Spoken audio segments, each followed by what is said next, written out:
Sa isang liblib na baryo sa silangan ng bukid ng San Remigio, Iloilo, namumuhay ang pamilyang Rosales, isang maralitang angkan ng mga magsasaka. Sa payak na kubong yari sa kawayan at pawid na nakatirik sa paanan ng bundok, nakatira si Mang Alisto, ang haligi ng tahanan, kasama ang kanyang asawang si Aling Marta at ang kanilang 3 anak, sina Isko, 14 anyos, Mila, 12 anyos, at Andoy, 9 anyos. Araw-araw ay tila isang pagsubok na walang katapusan para sa pamilya. Gising si Mang Alisto bago pa sumikat ang araw, dala ang kalabaw at araro, tanga ng lumang itak, at inaalalayan ng basang-basa sa hamog na tsinelas. Ang kanilang sinasaka ay hindi kanila. Ito ay pagmamay-ari ng isang mapagmalupit na may-ari ng lupa na si Don Gregorio, isang kilalang hasyendero sa baryo. "Alisto, bakit parang kulang ang ani nyo kahapon?" Singhal ni Don Gregorio habang ito'y nakasakay sa kanyang pulang jeep na may plakang Greg 001. "Huwag mong sabihin na pinagtatamaran mo na. Tandaan mo, utang pa sa akin ang utang mo noong binagyo ang palay nyo." "Pasensya na po, Don. Nagkulang po talaga dahil maraming palay ang nasira sa ulan." Mahinang tugon ni Mang Alisto, pilit nilulunok ang kanyang galit at panghihina. Sa kabila ng sipag, tiyaga at pawis na ibinubuhos ni Mang Alisto at ng kanyang pamilya, ay madalas pa rin silang gutom. Bihira silang makakain ng 3 beses sa isang araw. Sa ilang pagkakataon, tanging lugaw na may asin ang kanilang hapunan. Wala silang kuryente, wala ring malinis na tubig.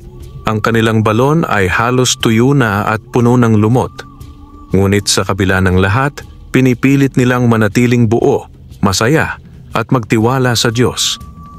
Si Aling Marta ay nagtitinda ng nilagang saging at ginataan tuwing linggo sa palengke.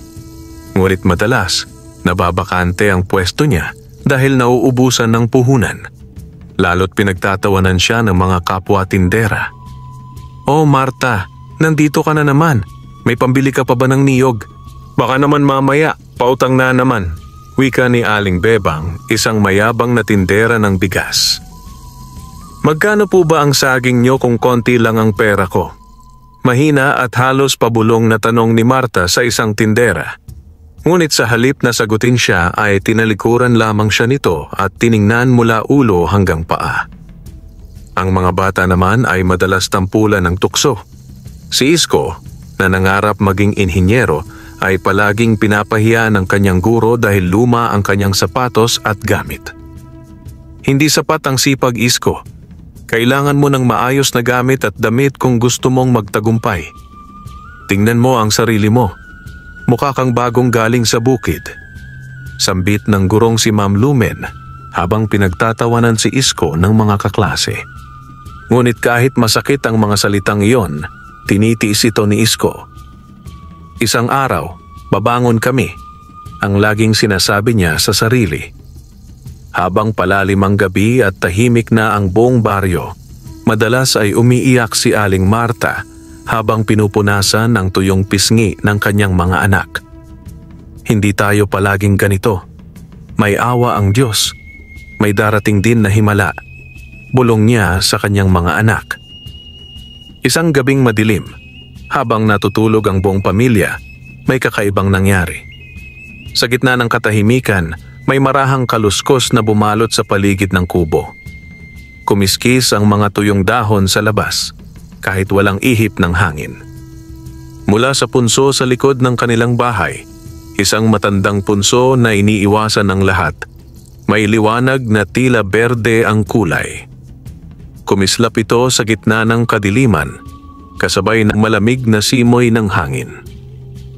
Sa panaginip ni Andoy, ang bunso sa magkakapatid, nakita niya ang isang matandang lalaki na maliit ang katawan, puti ang balbas, at may suot na berdeng kapa. Nakatayo ito sa gitna ng punso at nagsalita. "Andoy, ikaw ang pinili ko. Ako'y isang duwending tagapagbantay. Hindi kayo dapat inaalipusta. May panahon ng pag-aani at may panahon ng pagbibigay. Ngunit ang tunay na kayamanan ay nasusukat sa puso. Pagkagising ni Andoy, tuyo ang kanyang lalamunan, malamig ang pawis sa kanyang batok. Ngunit malinaw ang mensaheng natanim sa kanyang isip. May duwending nakatira sa likod ng bahay nila. At tila ito ang sagot sa kanilang mga panalangin. Kinabukasan, tila may kakaibang sigla si Andoy. Bagamat gutom at walang agahan, may ningning sa kanyang mga mata. Habang ang kanyang mga kapatid ay nag-aayos para pumasok sa eskwela at si Mang Alisto na may paalis na patungong bukid, si Andoy ay tahimik na sumilip sa bintana ng kanilang kubo at tumitig sa punso sa likod ng bahay, ang punso ng kanyang panaginip. "Nanay," bulong ni Andoy habang nilalapitan si Aling Marta. "Yung punso sa likod. May nakatira daw pong duwende ron. Napanaginipan ko po kagabi." Napahinto si Marta sa paglalaba at napatingin sa anak. "Huwag mong nilalaro ang ganyang bagay, anak. Baka may makaalam at tayo'y pagtawanan pa. Luma na ang punso na yon. Noon pa yan nandyan." "Pero, Nay, kakaiba ang panaginip ko. Parang totoo." Nagsalita siya. Sabi niya, "Ikaw ang pinili ko. Baka siya ang sagot sa mga dasal natin." Napabuntong hininga si Aling Marta. Wala siyang lakas para sabayan ang imahinasyon ng kanyang anak. Ngunit hindi niya rin mabaliwala ang kakaibang titig ni Andoy. Matatag, puno ng paniniwala. Kinaumagahan, habang nasa bukid si Mang Alisto at nasa eskwelahan sina Isko at Mila, palihim na lumabas si Andoy at lumapit sa punso. Dala ang isang munting tasa ng gatas at ilang mumo ng tinapay. Ang natira sa huling tanghalian nila kahapon, maingat niyang inilagay sa harap ng punso. "Kung totoo ka, duwende, ito po ang alay ko. Salamat sa panaginip. Sana po, matulungan niyo po kami." Tahimik ang paligid. Walang hangin, walang kuliglig. Biglang kumislap ang isang damong ligaw na may mga bulaklak na berde. Tumayo si Andoy at tila nawalan ng hininga. Ang hangin ay lumamig at muli narinig niya ang tinig mula sa loob ng punso. At ang pusong marunong magbigay kahit salat sa lahat ay karapat-dapat tumanggap ng pagpapala. Napakurap si Andoy. "Ikaw po ba yan, duwende?" Lumabas mula sa likod ng punso ang isang maliit na nilalang. Hindi ito katawa-tawa sa paningin ni Andoy. Bagkus, ito'y kagalang-galang. May matandang mukha, berdeng suot, at liwanag na bumabalot sa paligid nito. "Ako si Luntian, isa sa mga tagapangalaga ng mga punso sa bundok na ito. Matagal na kitang minamasdan. Ang pamilya mo ay laging binabaliwala, nilalait, ngunit hindi kayo tumatalikod sa kabutihan." Napaluha si Andoy. "Tulungan niyo po kami. Gusto ko lang po na huwag nang umiiyak si nanay gabi-gabi. Ayokong magutom ulit si Ate Mila. Ayoko pong makitang pinapahiya si Kuya Isko sa school. Si tatay po, pagod na po siya." Ngumiti si Luntian. "Ang puso mong ganyan ang nagpapalakas sa mga tulad ko. Magsimula tayo sa munting tulong." Dinampot ni Luntian ang isang tuyong dahon at binulungan ito. Pagkaraan ng ilang sandali, ang tuyong dahon ay naging isang gintong butil. Maliit, makintab, tila binhi ng mais, ngunit may kinang ng gintong lantay. "Ito ang binhing ginto," sabi ni Luntian. "Itanim ito ngayong hating gabi sa likod ng inyong bahay.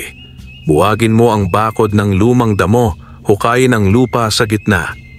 Pagkaraan ng 3 araw, aanihin mo ang biyaya." Nag-aalangan man, buong puso pa ring tumango si Andoy. "Salamat po, Luntian.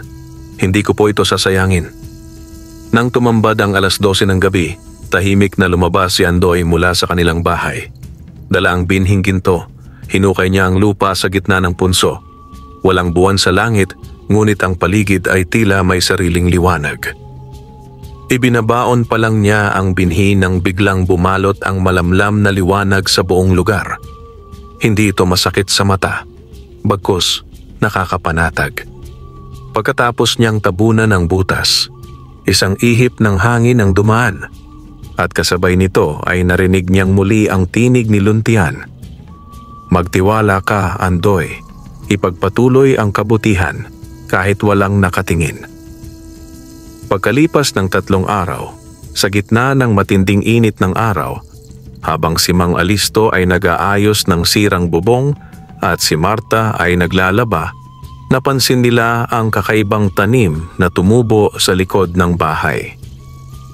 Isang halaman na parang mais, ngunit may gintong mga butil.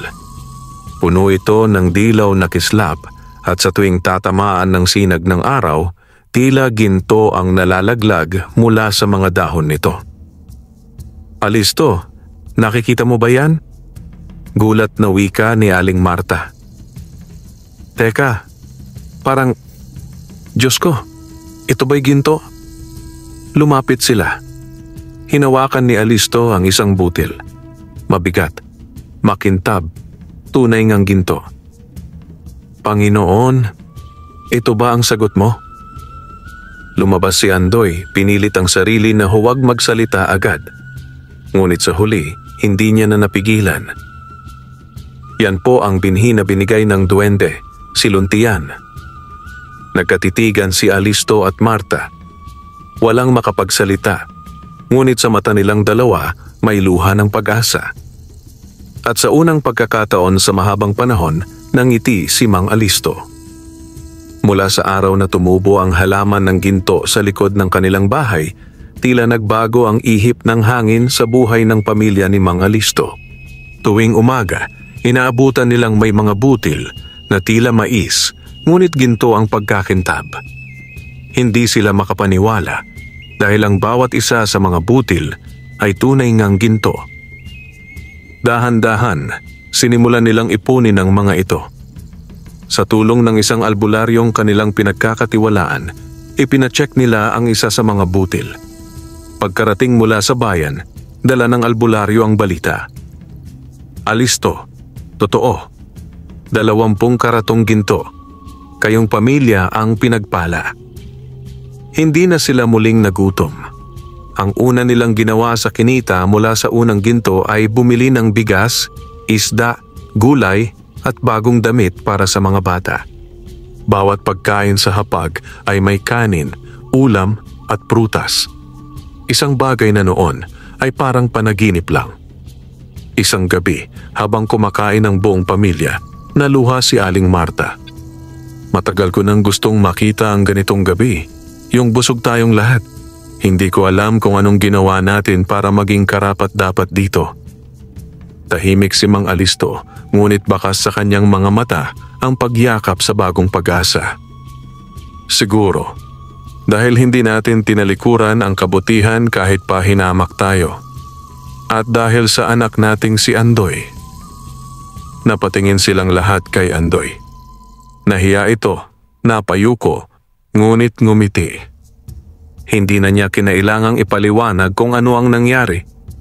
Sapagkat sa puso ng kanyang mga magulang, alam na nila may kakaibang kabutihan sa bata. At ngayon, bunga na ito ng paniniwala.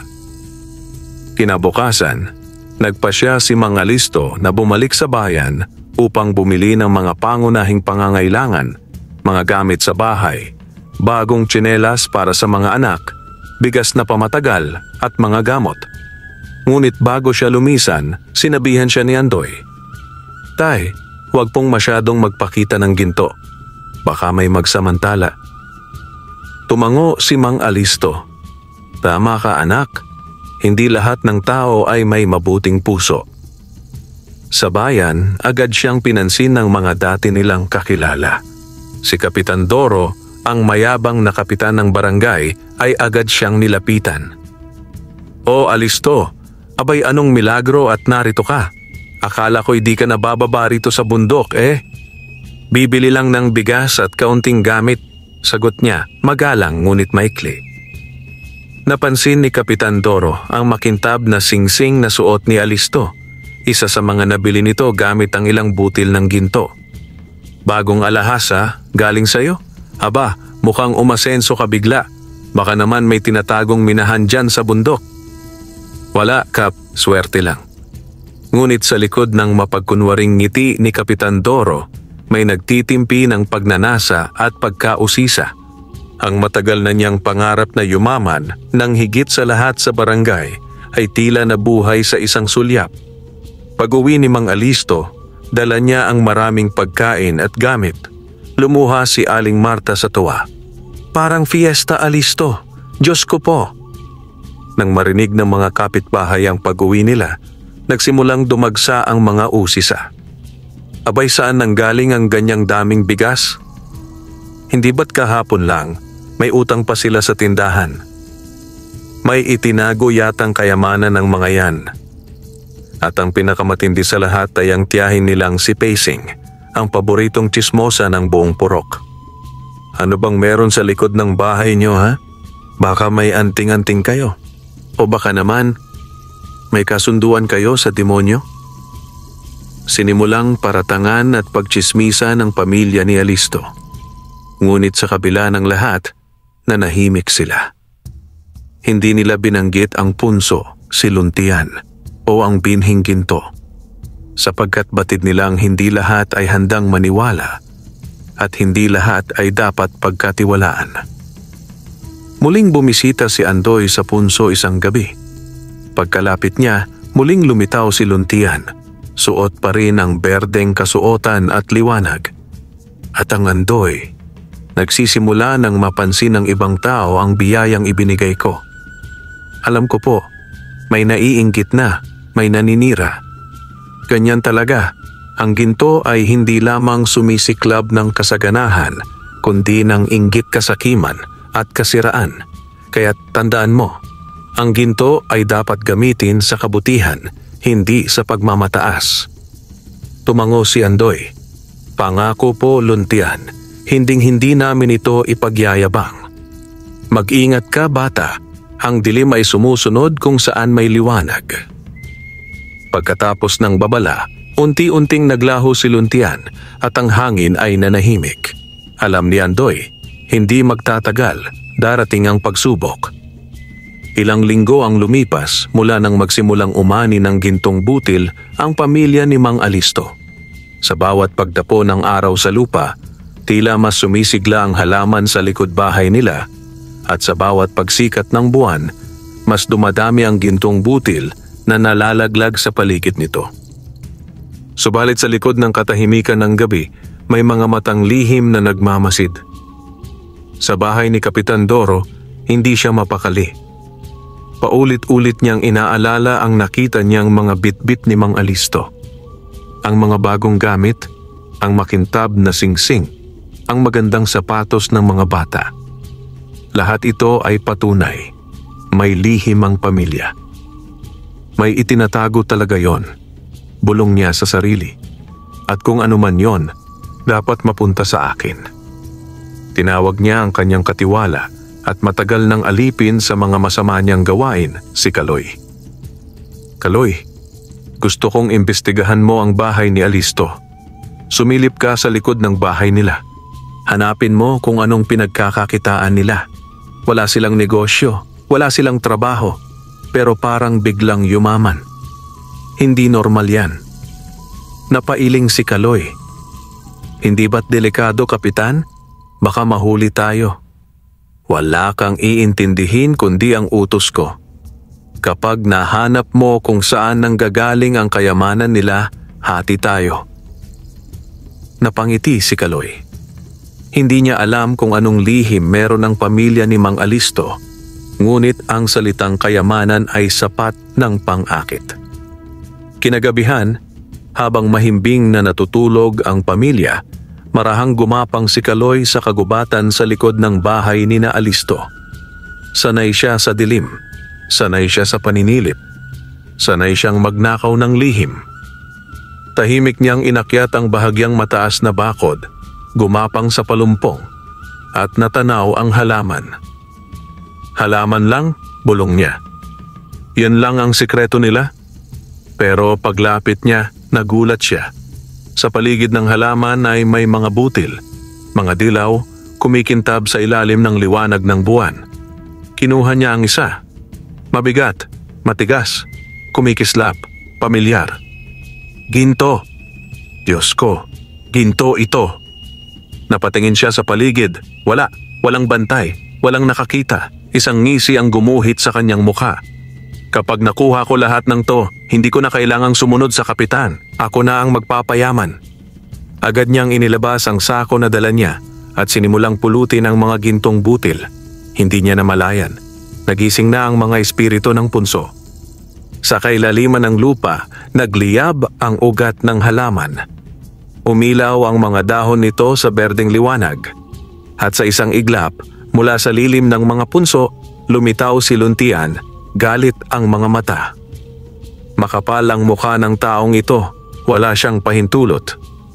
Isang kumpas lamang ng kanyang kamay at umihip ang malamig na hangin. Tumigil sa pagkilos si Kaloy. Hindi niya maigalaw ang kanyang mga paa. Sinong nandyan? Sigaw niya. Mula sa anino, lumabas si Luntian. Ikaw na sakim, ikaw na hindi marunong gumalang. Bakit mo inaangkin ang hindi iyo? Nanlaki ang mga mata ni Kaloy. Duwende! Hindi mo alam ang sumpa ng pagnanakaw mula sa sagradong punso. Isang hampas ng hangin ang tumama sa kanya at agad siyang natumba. Ang mga gintong butil ay biglang nagliyab at nang hawakan niya muli ito, parang apoy na sumunog sa kanyang palad. Sigaw ni Kaloy, sabay takbo palayo, hawak ang nasunog na kamay. Kinabukasan, dumating si Kaloy sa bahay ng kapitan na basang-basa sa pawis, sugatan at nanginginig. Anong nangyari sa'yo? Tanong ni Kapitan Doro. May duwende. May halimaw sa likod ng bahay ni Alisto. Nagliyab ang ginto. Nasunog ang kamay ko. Tiningnan ni Kapitan ang kanyang palad. Mabigat ang paso. Ano raw? Hindi basta halaman yon. May espiritu. May tagapangalaga. Duwende. Diyos ko. Totoo pala ang mga alamat. Hindi umimik si Kapitan Doro. Ngunit sa loob niya, ang inggit ay mas lalo pang umalab. Hindi siya naniniwala sa mga kwento ng matatanda. Para sa kanya, isa lang ang totoo. Kung may ginto, kailangan mapasa kanya. Sa bahay ni na Alisto, naramdaman ni Andoy ang malamig na simoy ng hangin mula sa gubat. Paglapit niya sa punso, muli siyang sinalubong ni Luntian. May tumangkang magnakaw, isa sa mga sakim ng barangay mo. Pasensya na po, Luntian. Hindi ko alam. Hindi ikaw ang may kasalanan. Ngunit kailangang mag-ingat kayo. Hindi lahat ng puso ay tulad ng sa pamilya mo. Ang ilang tao, handang wasakin ang kabutihan para sa yaman. Lumuhod si Andoy. Ano pong dapat naming gawin? Tandaan mo ito. Kapag ginamit ang ginto sa kasakiman, may kabayarang sumpa. Ngunit kung ilalaan ito sa kabutihan, hindi kayo pababayaan ng mga duwende. Tumingin si Luntian sa buwan. Ang mas malaking panganib ay parating pa lamang. Pagkatapos nito, nawala siyang muli sa hangin at naiwan si Andoy na may kaba sa dibdib. Alam niyang ang tahimik nilang mundo ay unti-unti nang binabasag ng kasakiman ng ibang tao. Kinabukasan, isang usap-usapan na naman ang gumalaw sa barangay. Narinig mo ba? Nasunog daw ang kamay ni Kaloy habang nagnanakaw ng kung anuman sa bakuran ni Mang Alisto. May duwende raw, sabi ni Kaloy. Kinutusan daw siya ng masamang espiritu. Hindi ba't lagi siyang kasama ni Kapitan Doro? Baka may mas masamang balak ang dalawa. Ang mga chismis ay parang apoy sa damuhan. Mabilis kumalat, hindi madaling patayin. Ngunit habang binabalot ng takot ang ilan, Ang iilan ay lalo lamang nauudyok ng inggit at kasakiman. Sa bahay ni Kapitan Doro, hindi na niya itinatago ang kanyang galit. Hindi ako naniniwala sa kwento ni Kaloy. Duwende? Suntok sa buwan. Isa lang ang alam ko, may ginto sa lupaing yon. At kung hindi ko makukuha, wala nang ibang dapat kinhabang. Pero Kap, paano kung totoo ngang may masamang espiritu? Tanong ng isa sa kanyang mga alipores. Espiritu o wala, may paraan para patahimikin ang lupa. Dala ng mga ninuno ko ang lihim. Babalikan natin ang lumang albularyo ng San Rafael, yung nagkulang sa bayad noon. May itim siyang orasyon. Yon ang gagamitin natin para ilabas ang kayamanan ng pamilya Alisto. Kaya kinaumagahan, sumugod si Kapitan Doro at ang kanyang mga tauhan sa gubat sa paanan ng bundok, kung saan nakatira si Mangkulas. Isang matandang albularyong matagal nang umiiwas sa mga tao dahil sa madilim niyang nakaraan. Mangkulas, kailangan ko ng tulong mo.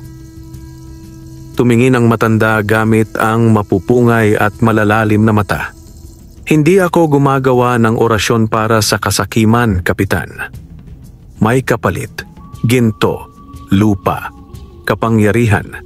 Ang kailangan ko lang ay pampalayas ng mga espiritu sa lupang pinagkukunan ng pamilya Alisto ng kayamanan. Sandaling natahimik si Mangkulas. Ngunit ang mga salitang lupa at kapangyarihan ay tila musika sa kanyang lumang pandinig. Maari ko kayong tulungan, ngunit may kabayaran ang ganitong orasyon. Ngumiti si Kapitan Doro. Sabihin mo lang, babayaran kita kahit kaluluwa pa ng iba. Gabi. Sa isang gilid ng kagubatan, inilatag ni Mangkulas ang mga lumang gamit. Buto ng ahas, abo ng uwak, at balahibo ng itim na tandang. Pinatayo niya si Kapitan Doro at Kaloy sa loob ng bilog na guhit ng abo. Ang espiritu ng lupa ay buhay. Hindi ito basta-basta mapapalayas. Ngunit kung sisirain natin ang kanyang ugat, ang puso ng punso, mawawala ang kanyang lakas. Pinagmasdan ni Kaloy ang paligid, nanginginig pa rin mula sa naunang karanasan. Bumigkas si Mangkulas ng mga salitang hindi maunawaan. Sa ngalan ng dilim, ng sigaw ng kasakiman, buksan ang pinto sa pagitan ng mga daigdig, alisin ang tagapangalaga, wasaki ng liwanag. Sumingaw ang lupa, umuga ang paligid, umihip ang malamig at masangsang na hangin. Kap, baka mali ito. Nanginginig na bulong ni Kaloy. Pero bago pa siya makatakbo, isang malakas na puwersa ang humampas mula sa punso. Napaatras ang tatlo. Ang mga dahon sa paligid ay namatay sa isang iglap. Ang dating luntiang halaman ay tila nanlupaypay. Nagtagumpay tayo, sigaw ni Kapitan Doro. Nawala ang tagapangalaga. Ngunit si Mangkulas ay nanatiling tahimik. Sa ilalim ng kanyang ngiti, alam niyang may binuksan silang pinto na hindi basta may sasara. Sa bahay ni na Alisto, bigla na lamang nagising si Lita sa malamig na simoy ng hangin. Lumapit siya sa likod bahay at nakita niyang ang luntiang halaman ay hindi na kumikislap. Patay ang mga paligid nito. Wala ni isang gintong butil. "Andoy, tay, halika po rito," sigaw niya. Agad nagtipon ang pamilya sa punso. Wala na ang dati nitong lakas. Pakiramdam ni Andoy ay nawalan siya ng kaibigan. "Bakit ganito, tay? Nasaan na po sinaluntian?" Tanong ni Lita, umiiyak. "May masamang nangyari," sagot ni Alisto. "May ginawang kalokohan ang kapitan. Nararamdaman ko." Lumuhod siya sa harap ng punso. "Luntian, kaibigan, nasaan ka na? Patawad kung hindi ka namin naprotektahan." Ngunit walang tugon. Ang hangin ay tila walang buhay. Ang gubat ay mistulang na lugmok sa katahimikan. Sa gabi ring iyon, habang tulog ang karamihan sa baryo, may isang nilalang na tumayo mula sa gitna ng punso. Hindi ito si Luntian. Hindi ito duwende. Isa itong nilalang ng kadiliman na pinakawalan mula sa kailaliman dahil sa madilim na orasyon ni Mang Kulas. Mata nito ay pula, balat nito ay maitim na parang nasunog. Mula sa kanyang bunganga ay may usok na maitim at mabaho. Malaya na ako, anito sa tinig na mababa, ngunit kumakapit sa kaluluwa ng sinumang makarinig. Hindi yaman ang dala ng kanyang pagbangon, kundi kamatayan. Gabi sa baryo ng mapatag, ngunit hindi ito karaniwang gabi. Ang hangin ay mabigat. Ang langit ay walang buwan, at ang katahimikan ng paligid ay tila may kinikimkim na matinding pangamba. Walang naglalakad sa daan, ni isang aso ay hindi tumatahol. Ang mga dahon sa mga punong kahoy ay tila nanahimik, takot humampas sa hangin, kahit ang mga kuliglig ay hindi umiingay. Sa gitna ng kagubatan, ang dating sagradong punso ay nabalot ng usok. Mula rito ay lumilitaw ang nilalang ng kadiliman, isang engkantong itim na may pulang mata, balat na parang uling at tinig na parang gutom na halimaw. Ang nilalang ay hindi isang karaniwang espiritu. Ito ay isa sa mga aninong tagapuksa, sinaunang nilalang na isinumpa ng mga diwata dahil sa kanilang kasakiman at paglapastangan sa kalikasan. Ikinulong sila sa ilalim ng lupa, malalim, kung saan hindi sila maaabot ng liwanag ng araw o panalangin ng tao. Ngunit ngayong binasag ng orasyong itim ni Mang Kulas ang proteksyon ng punso, ang una sa mga nilalang ay lumaya. "Nasaan ang nagpakawala sa akin?" tanong ng halimaw habang binabaybay ang kagubatan. Nauna niyang naramdaman ang presensya ni Kapitan Doro. Malakas ang kanyang galit sa taong ito, sapagkat isa ito sa mga dahilan kung bakit siya muling nabuhay. Ngunit hindi niya ito aatakihin agad. Hindi. Uunahin niya ang pamilya ng tagapangalaga ng punso. Habang mahimbing ang tulog ng mga tao sa baryo, si Lita ay biglang napabalikwas ng bangon. "Nay, tay, ang punso, may nilalang, naglalakad sa paligid ng bahay." Nagising ang buong pamilya Alisto. Agad silang nagtipon sa sala. Si Aling Marta ay yumakap kay Andoy. Si Mang Alisto ay kinuha ang kanyang gulok na ginagamit sa pag-aani. Maya-maya'y may narinig silang garalgal na tinig sa labas. "Mga bantay ng liwanag, ipagbayad ninyo ang paglalim ng inyong ugat." Biglang bumukas ang bintana. Isang malamig na simoy ang pumasok at kasabay nito ay isang aninong lumitaw sa pintuan. Nagtayuan ang kanilang balahibo. Mabilis na umilaw ang nalalabi kapangyarihan ng punso. Isang huling pagtatanggol. Mula sa lupa ay sumulpot ang mga ugat na tila buhay. Pumigil sa nilalang. Napaurong ito, ngunit pansamantala lamang. "Wala na ang iyong lakas, Luntian. Ako na ngayon ang may hawak ng lupaing ito." Biglang dumilim ang paligid. Nawala ang liwanag mula sa punso. Ang mga ugat ay nalanta at ang lupa ay parang tuyot na. Biglang umalingaw-ngaw ang sigaw ni Lita. "Luntian, tulungan mo kami." Ngunit walang sumagot. "Hindi na ligtas dito. Kailangan nating umalis," utos ni Mang Alisto. "Saan tayo pupunta, tay?" tanong ni Andoy. "Sa sapa.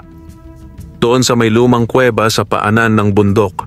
Doon ko minsang dinala si Luntian noon bago pa siya tumira sa punso. Baka naroon pa rin ang kanyang anino." Agad silang nagsimulang mag-empake ng ilang gamit. Si Andoy ay dinala ang lumang lampara ni Luntian. Isang ilawan na may berdeng liwanag. Iniwan ng duwende noong isang gabi. Hindi sila nagaksaya ng oras. Habang nilalakad ang madamong daan patungo sa sapa, naririnig nila ang mahihinang bulong sa paligid. Parang may mga matang nakatingin sa kanila mula sa kadiliman. Nang makalayo na sila sa punso, biglang lumingon si Aling Marta. Hindi pa tapos ang laban na to, mahinang wika niya. Kung nagbalik ang dilim, magbabalik rin ang liwanag. Matapos ang halos isang oras ng lakad sa gitna ng gabi, narating nila ang kuweba. Hindi ito ordinaryong yungib. Sa loob nito ay may mga ukit sa dingding, mga sinaunang simbolo ng mga engkanto. Sa gitna ay may bato na hugis bilog at sa ibabaw nito ay may nakaukit na sulo. Dito ko huling nakita si Luntian, sabi ni Mang Alisto. Matagal na niyang pinaghandaan ang ganitong panahon. Baka naiwan niya ang kanyang huling mensahe. Biglang umilaw ang lampara ni Andoy. Nagbigay ito ng berdeng liwanag na tila sinasagot ang kasamaan sa labas. Mula sa gitna ng kuweba, unti-unting lumitaw ang hugis ng isang maliit na nilalang. Makulimlim ang anyo, ngunit pamilyar. Andoy, bulong ng tinig. Ako si Luntian, mahina na ako, ngunit may paraan pa para ibalik ang liwanag. Lahat ay napatingin kay Andoy. Anak, ikaw ang pinili niya. Wika ni Mang Alisto, tila may lungkot ngunit may pag-asa. Hindi ako malakas, tay. Bata pa ako. Hindi sa lakas sinusukat ang pagiging tagapangalaga, kundi sa puso. Sa huling sulyap ng espiritu ni Luntian, isinaboy nito ang maliliit na butil ng liwanag sa paligid ng kuweba. Ang mga ukit ay muling nagliwanag. At sa pagbabalik ng liwanag, dapat munang dumaan sa pagsubok. Sa harap ni Andoy ay lumitaw ang isang piraso ng ugat na kumikinang. Tinawag itong ugat ng liwanag. Simulan mo ang paglalakbay, Andoy. Hanapin mo ang 3 binhi. Buhayin mo ang punso. Ibalik mo ako. Ang lampara ni Luntian ay kumikislap habang mahigpit na hawak ni Andoy. Ang berdeng liwanag nito ang tanging nagsisilbing gabay nila sa loob ng kuweba habang pinagmamasdan nila ang nakaukit na mapa sa bato. Sa gitna ng mapa ay isang bilog na hugis punso at mula rito ay may 3 guhit na tumuturo sa iba't ibang direksyon. Sa dulo ng bawat guhit, may nakaukit na anyo ng dahon, apoy at tubig, ang 3 binhi ng liwanag. Ang 3 binhi ng liwanag, wika ni Mang Alisto. Ito ang kailangan mong hanapin upang muling mapasigla ang punso. Kapag nabuo mo ang 3 binhi, magbabalik ang kaluluwa ni Luntian sa kanyang anyo at matatalo natin ang nilalang ng dilim. Napabuntong hininga si Andoy. Bata pa siya, payat at wala pa sa gulang para maglakbay ng mag-isa. Ngunit sa puso niya ay may naglalagablab na tapang. Tulad ng tapang ni Lita noong ipinaglaban niya ang kanilang pamilya sa gitna ng kahirapan at panlalait. Tay, Nay, gagawin ko to. Para sa atin, para sa baryo, para kay Luntian. Ayon sa mapa, ang unang binhi ay matatagpuan sa isang matandang punong balete sa gitna ng talampas ng amihanan. Ito ay mahigit 4 na oras na lakad mula sa kuweba, pataas sa gilid ng bundok at matagal nang itinuturing na lugar na may mga di nakikitang nilalang. Nagpaalam si Andoy sa kanyang mga magulang at kay Lita. Isinama niya ang lampara, ilang baon at isang itak na ibinigay ng kanyang ama, isang lumang anting-anting na sinabing dating gamit ni Alisto noong siya'y binata pa at naging tagapangalaga ng kagubatan. Habang binabaybay ni Andoy ang landas patungong amihanan, dama niya ang kakaibang katahimikan ng paligid. Ngunit nang makarating siya sa paanan ng talampas, nagsimulang lumakas ang hangin. Tila may ibinubulong ang hangin sa kanyang tenga. Hindi lahat ng pumapasok ay makakabalik. Nang malapit na siya sa punong balete, lumitaw ang isang matandang nilalang na may mahabang puting balbas at mga pakpak na yari sa dahon. Ako si Arawin, tagapagbantay ng binhi ng hangin. Hindi mo makakamit ang binhi nang walang pagsubok. Sa gitna ng talampas ay may malawak na bilog na bato. Pinaupo doon si Andoy. Inutusan siya ni Arawin na ipikit ang mga mata at pakinggan ang ihip ng hangin. Nang mapikit si Andoy, tila bumukas ang kanyang isipan sa mga tinig ng kanyang nakaraan. Ang mga panlalait ng mga tao, ang gutom, ang hirap, ang pagtitiis. Narinig niya ang tinig ni Kapitan Toro. Kayo? Magsasaka? Walang mararating yan.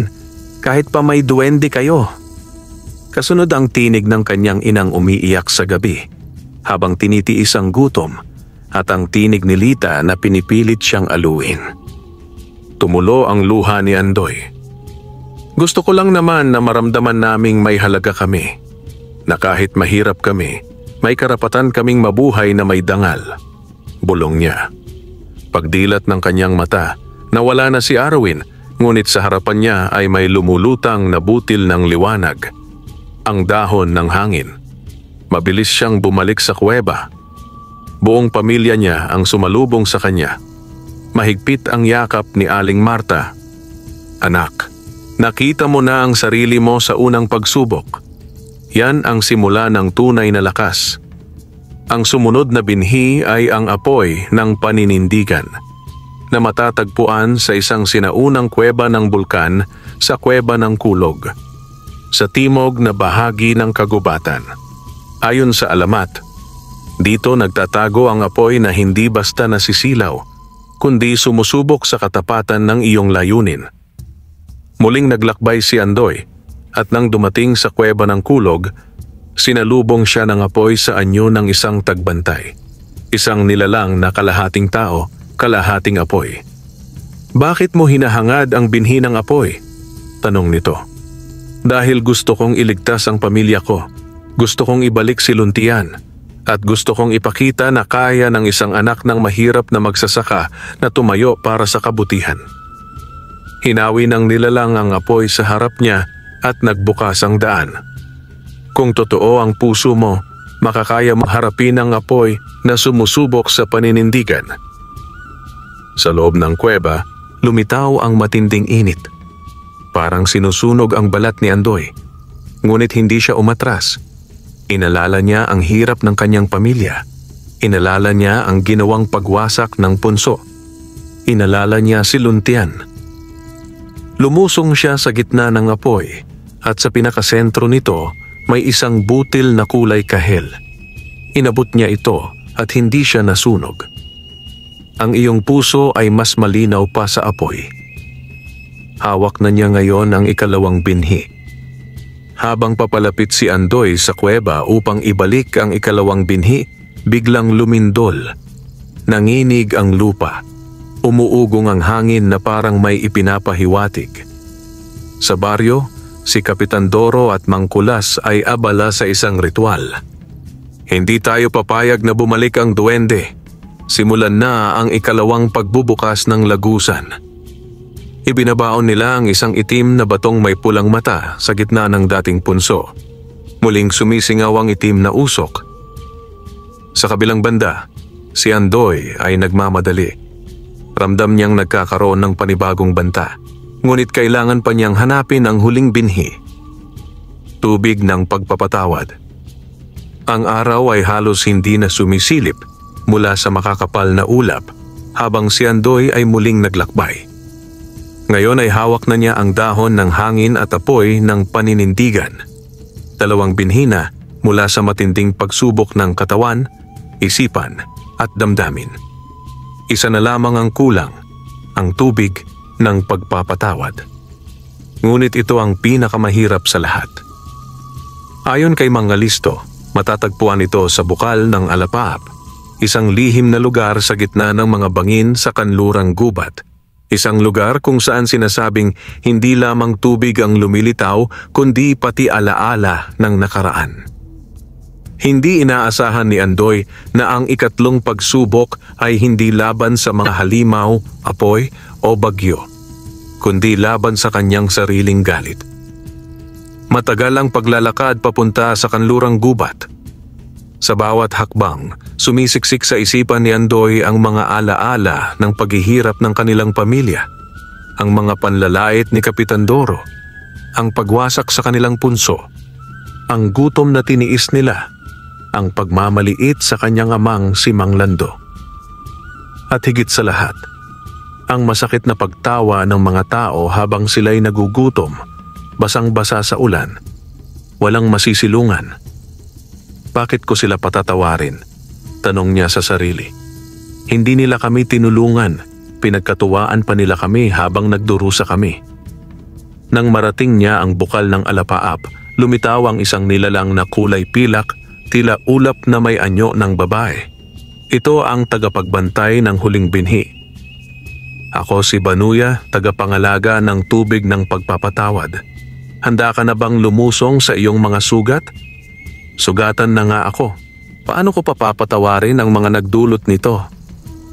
Ngumiti si Banuya at itinuro ang bukal. Sa ilalim ng tubig na iyan ay hindi lang alaala ng sakit, kundi pagkakataon na pumili, galit o kapayapaan. Lumusong si Andoy sa malamig na bukal. Habang siya'y lumalalim, hindi tubig ang nararamdaman niya, kundi parang kinakaladkad siya ng mga alaala. Parang panaginip o bangungot. Nakita niya ang batang sarili. Nakaupo sa lupa, umiiyak, habang pinagtatawanan ng mga kabataan sa baryo. Anak ng dukha, baho mo, huwag mong dikitan ang kaldero namin. Nakita rin niya si Kapitan Doro habang sinisigawan ang kanyang ama. Mga gaya ninyong mahihirap dapat binubura sa mapa, sayang ang lupa. At doon nakita niya ang pinakamalalim na sugat, si Lita, umiiyak habang nagtatakip ng tenga sapagkat naririnig na naman niya ang pang-iinsulto ng mga tao sa kanilang pamilya. Ang kanyang mga kamao ay nanginginig. Gusto niyang sumigaw. Gusto niyang gumanti. Ngunit sa ilalim ng tubig, may liwanag na dahan-dahang lumapit sa kanya. Sa liwanag ay lumitaw ang imahe ni Luntian. Ang kapatawaran ng Andoy ay hindi pagbura sa sakit. Ito ay pagyakap sa katotohanan at pagpapakawala ng bigat na bumubulag sa puso. Kung kaya mong patawarin, kaya mong umangat. Sa sandaling iyon, lumuwag ang dibdib ni Andoy. Hindi niya alam kung bakit, pero tumulo ang kanyang luha sa ilalim ng tubig. Patawad sa lahat ng umapi. Patawad, hindi dahil tama sila, kundi dahil ayokong mabulok ang puso ko sa galit. Mula sa kailaliman ng bukal ay lumitaw ang asul na butil, ang tubig ng pagpapatawad. Buong gabi ang biyahe pabalik sa kuweba. Pagdating ni Andoy, sinalubong siya ni Alisto, Lita at ang kanyang mga magulang. Buo na ang 3 binhi, dahon ng hangin, apoy ng paninindigan at tubig ng pagpapatawad. Itinanim nila ito sa paligid ng punso ni Luntian na ngayoy puno ng bitak at nababalot ng usok mula sa itim na bato na inilagay ni Kapitan Doro. Habang iniisa-isang tinatanimang binhi, nagsimulang magliwanag ang lupa. Nagsimulang umihip ang sariwang hangin, nagningning ang apoy ng pag-asa at bumuhos ang malinis na tubig mula sa kalangitan. Sa gitna ng liwanag, lumitaw si Luntian sa kanyang anyo bilang duwendeng tagapangalaga ng punso. Mas maliwanag pa kaysa dati, mas makapangyarihan at may ngiting puno ng kapayapaan.